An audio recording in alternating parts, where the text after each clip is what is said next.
Hello there, and welcome to this morning's devotion.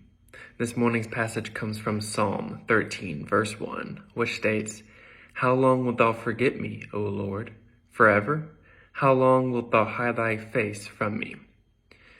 Oftentimes, when we do not feel that our prayers are being answered or heard, we think that God has forgotten or is ignoring us. When things happen in our lives that are not what we had hoped, and we pray to ask God for guidance, we are sometimes met with dismay when our answers do not come immediately or in a manner that we would like. Sometimes we pray for years on end, and still, God does not answer. He seems to tarry, to take his time before returning to us an answer concerning his will or before intervening on our behalf. Why is it that God seems to take so long? Why does he not see the urgency of our prayers that we continue to lift up to him? Even when we pray for good things that we think he would want, it seems like he delays in answering. For example, we pray that our church would be strengthened by him, that our politicians would do the right thing, that our friends and family members would be saved. All these requests seem to be in line with his will, and yet he waits to answer. And sometimes he waits, and we wonder if our prayers have even entered into his ears. But the Lord does hear our prayers, and he has heard them before we have even said them.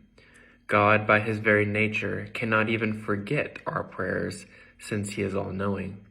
And so we must continue always to pray and pray and pray, knowing that eventually the Lord will answer us in a time that he deems best. As an example, I think back to this past week and the landmark decision by the United States Supreme Court to overturn Roe versus Wade. Roe versus Wade was passed in 1973 and was overturned just this past Friday, which means that the law was in effect for 49 years. Think about it.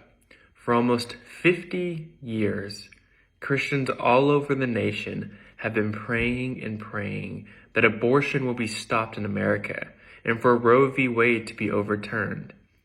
And for 50 years, the Lord delayed in answering those prayers until June 24th, 2022. For 50 years, we as Christians have prayed, which means that literally millions of prayers over the years must have been sent to heaven asking for abortion to be stopped. I think this just goes to show that we cannot stop praying, even if the Lord delays in answering our request for several decades. Thank you for joining this morning, and I pray that you have a blessed day.